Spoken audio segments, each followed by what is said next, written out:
KS Prasad గారు, మీరు సామాజిక విశ్లేషకులు కాబట్టి మీకు ఒక ప్రశ్న. అదేంటంటే వారం రోజుల నుంచి కూడా సినిమా వర్సెస్ పైరసీ ముఖ్యంగా ఇందులో భాగంగా ఏంటంటేనే ఐబొమ్మ రవిని అరెస్ట్ చేశారు సజ్జనార్ గారు. మా సినిమాలు మేము వేలు సినిమాలు తీసి ప్రేక్షకులకు ముందు సినిమా పెడతా ఉంటే ఆ సినిమా పైరసీకి గురవుతున్న పరిస్థితి అని చెప్పేసి నాగార్జున, చిరంజీవి, రాజమౌళి, దిల్ రాజు వీళ్ళంతా కూడా సజ్జనార్ని కలిశారు. అది బాగానే ఉంది. ఆ తర్వాత ఐబొమ్మ రవిని అరెస్ట్ చేశారు. అది బాగానే ఉంది. ఇప్పుడు చర్చ అంతా ఏంటంటే ప్రజలందరూ కూడా ఐబొమ్మ రవికి సపోర్ట్ చేస్తున్నారు.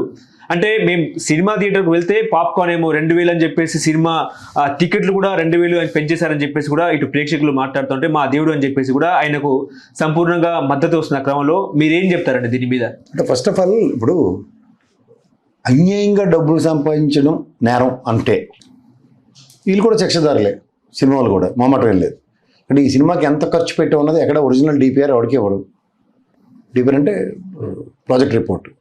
ఎవరు ఫిల్మ్ ఛాంబర్కి కూడా ఇన్ని కోట్ల సినిమా లేకపోతే ఇన్ని 100 కోట్లు ఇంత ట్యాక్స్ కడుతున్నాను ఎక్కడ నాకైతే కనబడదు. మీకు ఏమైనా కనబడ్డా ఎప్పుడైనా? నాకు ఎప్పుడు కనిపించలేదు. సినిమా టికెట్లు అదేంటే బెనిఫిట్ షోలు అని చెప్పి ఉదాహరణకి మొన్న వచ్చిన గేమ్ చేంజర్ ఒకటి, ఆచార్య సినిమా ఒకటి చిరంజీవి గారిది, ఇలా అటువంటి కొన్ని అమ్మ బాబాయ్ పరిగెట్టలు జీవితాల మీద ఆశ వదులుకొని అలాంటి సినిమాలు చాలా ఉన్నాయి అందరివి. ప్రతి ఒక్కడు ఎవడే అతీతం కాదు, అందరి సినిమాలు చాలా చీకటి దెబ్బల సినిమాలు ఉంటాయి. మహేష్ బాబు, స్పైడర్ ఇలాంటివి. నాకైతే గ్యారంటీగా ఏంటంటే ఈ సినిమా ఇండస్ట్రీ నేను ఒక చార్ట్ అకౌంట్గా చెప్తుంది ఏంటంటే ఒక బ్రహ్మాండంగా డబ్బులు సంపాదించిన 4 సినిమాలు ఇట్టే డబ్బులు వచ్చాను కానీ దిక్కుమాల సినిమా ఒకటి తీసి మన ఎత్తుకోదులుతారు. అట్టర్ ఫ్లాప్ సినిమా అది. ఆ సినిమాలో లాసెస్ దీన్ని బుక్ చేసేస్తున్నారు. అది స్ట్రాటజీ వాళ్ళది. ఆ దిక్కుమాల సినిమాకి కూడా బలైపోతుంది జనాలే. ఇప్పుడు ఇంతమంది ఇప్పుడు ఉదాహరణకి ఐబొమ్మ రవి వాడు పైరసీ చేసి ఒక సినిమా రిలీజ్ చేసాడు. నేను ఇంట్లో టీవీ పెట్టి మొత్తం ఇంట్లో అందరూ కూర్చొని ఇంట్లో మా అమ్మాయి దోశలో పకోడీలో వేసుకుని తిని చూస్తాం. అదే థియేటర్కి వెళ్తే మొత్తం ఇంటికి 10,000 గుండెకి ఇచ్చేస్తారు మొదటి రోజు సినిమాకి వెళ్తే. అదే రోజు మొత్తం పకోడీలకు బదులు పాప్కార్న్లు తింటే అది ఎంత దుబ్బుతున్నాడో మన దగ్గర అందరికీ తెలుసు. సో ఇవన్నీ తెలుస్తూ పిల్లలు అయితే ఐస్ క్రీమ్, కూల్ డ్రింక్ లేదు ఏమైనా పట్టుకెళ్ళాడు సినిమాలకి. చిన్నపిల్లడు ఏమైనా కనికరిస్తుంటాడు. సో అవన్నీ వాళ్ళ దగ్గర నుంచి కన్సిడరేషన్ అయినప్పుడు నాకైతే గొప్ప వ్యక్తి సజ్జనార్ గారు. వాడు అందులో రవి ఛాలెంజ్ చేయడం, నెక్స్ట్ యాంటీగా నుంచి రావడం అని అరెస్ట్ వరకు okay. But hence fourth repeat కాకుండా ఉన్నదారు ఈ రవిగడి కాకపోతే బోయిగేళ్ళు 3 మంది ఉన్నారు ఆ దిక్కుమాల సినిమాలు టెలికాస్ట్ చేసే పరిస్థితుల్లో. సో ఇవన్నీ ఒక మాటలు మాట్లాడుతున్నప్పుడు అసలు టాపిక్ ఎక్కడి నుంచి అడిగి లీడ్ అవుతున్నాయి? దీప రాజమౌళి గారికి తీసుకెళ్లారు. అంటే డైవర్షన్ కవర్ ఛాన్స్ ఇచ్చారు. ప్రజల్లోంచి వ్యతిరేకత వచ్చినప్పుడు స్ట్రాటజికల్గా గేమ్ చేంజర్లు ఎవరు? నిజంగా సినిమా వాళ్ళే. ఇప్పుడు రాజమౌళి గురించి మాట్లాడుతున్నారు, అదే కదా టాపిక్. నా ప్రాస్పెక్ట్లో అయితే ఐబొమ్మ రవి శిక్షదారుడు అన్నప్పుడు ఈ ప్రొడ్యూసర్లు ఇంతంత డబ్బులు సినిమాలు తీస్తూ బెనిఫిట్ షోలు ఇచ్చిన పెర్మిషన్ ఇచ్చిన ప్రభుత్వాలు బెనిఫిట్ షోలు వేసుకుని ఒకే రోజులో డబ్బులు మనందరి దగ్గర లూటీ చేస్తున్న వీళ్ళు కూడా అంతే నేరం చేసిన వాళ్ళతో సమానం. 100 రోజులు ఆడించండి, వ్యవస్థను బతికించండి. చిన్న చితక 24 క్రాఫ్ట్స్ అని మీరే చెప్తారు కదా, వాళ్ళందరూ బతికిలే చేయండి. ఎందుకు చేయట్లే? సినిమాల గతంలో నేను ఎన్నోసార్లు మాట్లాడాను.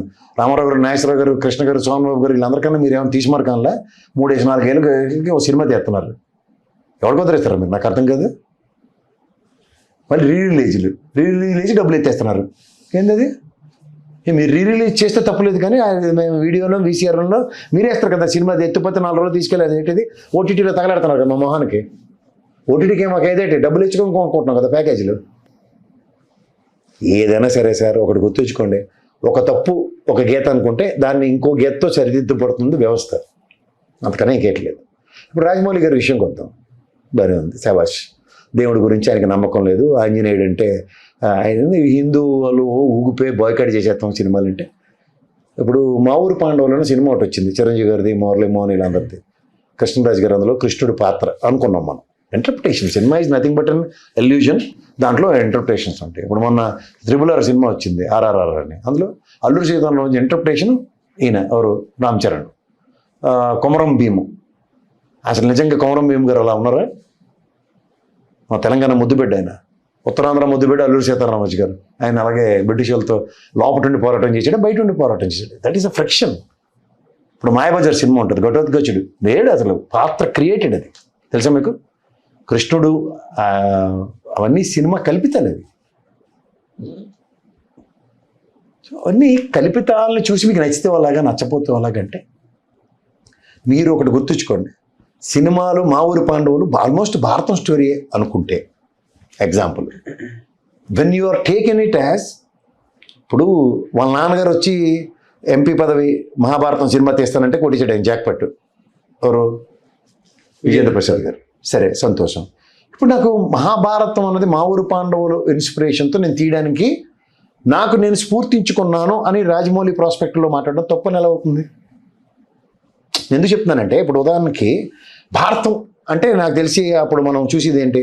అర్జునుడు యుద్ధాలు, నకుల సహదేవులు, నెక్స్ట్ అవతల పక్క కౌరవులు, దుర్యోధనుడు, గదలు, ఇవన్నీ కదా. అవి కాకుండా మా ఊరి పాండవుల సినిమా ఇంటర్ప్రిటేషన్ ఎంత చక్కగా ఎస్టాబ్లిష్ అయింది. It's narrative. అలాగే మీరు ఏ సినిమా అయినా తీసుకోండి, రాజమౌళి తీసిన సినిమాలు. ఇప్పుడు యమలేల అంటే ఆ రోజుల్లో తీసిన యమ దొంగకి ధీటుగా తీశాడు సినిమా, అవునా కదా? అది కూడా ఒక ఇల్యూజన్తో తీసిన సినిమాయే కదా. ఇది కూడా అలాంటి ఇల్యూజన్ని ప్యాసిఫై చేస్తూ తీశాడు. సో ఇట్లాంటివి మీరు అంతా యాక్సెప్టెన్స్ తీసుకుంటున్నప్పుడు, ఈయన ఇతిహాసాలను అవమానపరిచాడు, ఇతిహాసాల మీద అవగాహన అన్నప్పుడు ఒక నెరేటివ్ని తీసుకుని దాన్ని జస్టిఫై చేయడంలో తప్పే ఉంది. ఇప్పుడు మీరు కొట్టు చేస్తారు కదా ఫిలిం ఛాంబర్, ఈ టైటిల్ నేను ఎట్టాను, ఆ టైటిల్ ఆడెట్టాడు, ఇది కాదు నాది కాదు ఇదంటే మరి పాసిఫికేషన్లు అవుతున్నాయి కదా. అలా శ్రీమంతుడు సినిమాకి అదే కదా, జుట్లు బిక్కొని చచ్చారు, లాస్ట్కి ఏం తెలిచారంటే చెప్పరాదు. వీళ్ళు హిందువుల మనోభావాలని మాట్లాడుతున్నారు, అదైతే నాకు చాలా నిజమే. హిందూ మనోభావాలు దేవుడి విషయంలో మీరు ప్రతిదానికి స్పందించండి, ఈ సినిమాల విషయంలో కాకుండా. దేవుడిని నమ్మను అన్నాడు ఆయన, అంతే. తప్పే ఉంది, నాస్తికులు ఉంటారు. నాస్తికత్వం తప్పని నేను ఎవరికి చెప్పలేము కదా. దేవుడిని నమ్మడం అందే ఆయన ఏమైనా కించిపరిచాడా? ఇప్పుడు నాకు అర్థమైంది ఏంటంటే, వాళ్ళ నాన్నగారు వచ్చి నేను హనుమంతుడు ఉన్నాడు ఆయన కథలు నడిపిస్తాడంటే, no I won't believe God అని ఫ్యాక్ట్ చెప్పాడు ఆయన. తప్పే ఉంది దాంట్లో. నటించాడు అనుకోండి, అలా ఎలాగో నటించడానికి మిగిలిన అందరూ ఉన్నారు కదా సినిమా యాక్టర్లు, వాళ్ళు కాకుండా డైరెక్టర్ కూడా నటిస్తాడంటే కాబట్టి ఎస్ఏ కిషన్ రెడ్డి గారు హీరో అయిపోవచ్చు కదా. రాజమౌళి అయితే హీరో అవుతాడే? అవ్వట్లేదు కదా. ఆయన ఏం చెప్తున్నాడు? నేను దేవుడు కాకుండా నా శక్తి నన్ను నడిపిస్తుంది. ఈ believed himself. What's wrong in it? తప్పే ఉందండి. ఇప్పుడు ప్రతి ఒక్కడికి భగవంతుడు, నేను భగవంతుడు నమ్ముతాను, నేను చెప్తున్నాను, నేను తప్పు అంటలేదు. నీకు దాంట్లో ఒక స్టాండ్ తీసుకుని నువ్వు ఇష్టం వచ్చినట్టు ఇంటర్ప్రిటేట్ చేసుకుంటే నా ఇంటర్ప్రిటేషన్ నేను చెప్పాలి. ఇప్పుడు వాళ్ళ నాన్నగారి ప్రాస్పెక్ట్లో హనుమంతుడు లాంటి శక్తి నేను నడిపించింది అన్నప్పుడు నాకు ఏ శక్తి నడిపించలే, నేను నడిపించుకున్నాను ప్రాస్పెక్టివ్ డ్రైవర్ ఆయన మాట్లాడాడు. తప్పే ఉంది? ఎందుకు తీసుకోలేవు? ఫలానా వాళ్ళ స్ఫూర్తి. ఇప్పుడు మొన్న తెప్పలసాలలో చెప్పాడు చూడు, లోకేష్ వెళ్ళి ఆడపిల్లల క్రికెట్ మ్యాచ్కి స్ఫూర్తి ఇచ్చాడంటే దాన్ని ఎందుకు మీరు ఖండించలేపారా? ఎవరు ఇతను ఎక్కడి నుంచి స్టేట్ క్యాబినెట్ మినిస్టర్ వెళ్ళడం అయితే, అక్కడ వాళ్ళకి స్ఫూర్తి ఇవ్వడం అయితే, ఆయన వల్ల వాళ్ళకి వెళ్ళడం అయితే ఎవడో ఎందుకు మాట్లాడలేపారు? అంటే మీకు నచ్చితే ఒక విధంగా తీసుకుంటారు, నచ్చపోతే కన్వీనియంట్గా దాన్ని టంగ్ ట్విస్టింగ్ చేసుకుంటూ ఉంటారు. అప్పుడు వాళ్ళ కూటమిలో ఉన్నారు కదండి. ఏ కూటమిలో ఉండే కుంపటి కాచుకోమని నాకెందుకు? వార్తని ఖండించే కార్యక్రమం అన్నప్పుడు, వార్త రూపంలో చెప్పే నేపథ్యాలు ఉన్నప్పుడు దాంట్లో సెన్సిటివిటీని తీసుకోండి. అంటే దేవుడిని నమ్మని వ్యక్తి దేవుని పేరు మీద సినిమాలు తీసి ఏ రకంగా బిజినెస్ చేస్తాడని చర్చ. మరి నేను వ్యాపారం చేస్తాను, కానీ నేను రాజమౌళి చారిటీ ట్రస్ట్ నుంచి రోజు సినిమాలు ఫ్రీగా చూపిస్తాను పవన్ కళ్యాణ్ గారు లాంటి స్టేట్మెంట్లు ఇవ్వట్లే కదా అతను. రాజమౌళి బిజినెస్ ప్రపంచ స్థాయిని తన్ని 1000 కోట్లు బిజినెస్ చేసింది, తెలుగు చరిత్ర ఘనకీర్తి అని మీరే చెప్పారు కదా. అప్పుడు 1000 కోట్లు మర్చిపోయారా? RRR కానీ లేదంటే దాని ముందు తీసిన బాహుబలి 1, 2 కానీ. దేవుని పేరు మీద సినిమాలు తీస్తారు, దేవుని నమ్మరా అన్నట్టు కూడా వానర సేన కూడా అభిప్రాయం వ్యక్తం చేస్తున్న పరిస్థితి. నేను చెప్తుంది అదే సార్, దేవుని పేరుతో ఆయన ఏం కించపరచలేదు కదా. కించపరిచాడే? చెప్పండి. కించపరచలేదు ఎక్కడ. మరి కించపరిస్తే మీరు బాధపడాలి. దేవుడి పేరు చెప్పి అంటే ఇతిహాసాలని మా ఊరు పాండవుల సినిమాతో నేను ఎందుకు కంపేర్ చేస్తానంటే, that is an interpretation where he made it. Mayabazar it's a friction. అది లేనిది దేవుడి పాత్రల్ని క్రియేట్ చేసాడు, అవునా కదా. భగవంతుడు కృష్ణుడే నడిపించినట్టు చూపించారు. అప్పుడు మీకు ఎందుకు యాక్సెప్టెన్స్ ఉంది? అదేంటిది భారతంలో లేని పాత్రలు ఎలా రాశారు? ఇప్పుడు రామాయణం మాటకు తీసుకుందాం. వాల్మీకి రాసిన రామాయణంలో లవకుశుల కథ లేదు, ఉందా? లేదు, క్రియేట్ చేయబడ్డ పరిస్థితి. క్రియేట్ చేశారు, అప్పుడు యాక్సెప్టెన్స్ ఎందుకు ఉంది? అంటే మీరు సంసార సుఖాలు తెలుసు కాబట్టి భగవంతుడికి పిల్లలు పుట్టారు అన్నది మీకు నచ్చిపోయింది.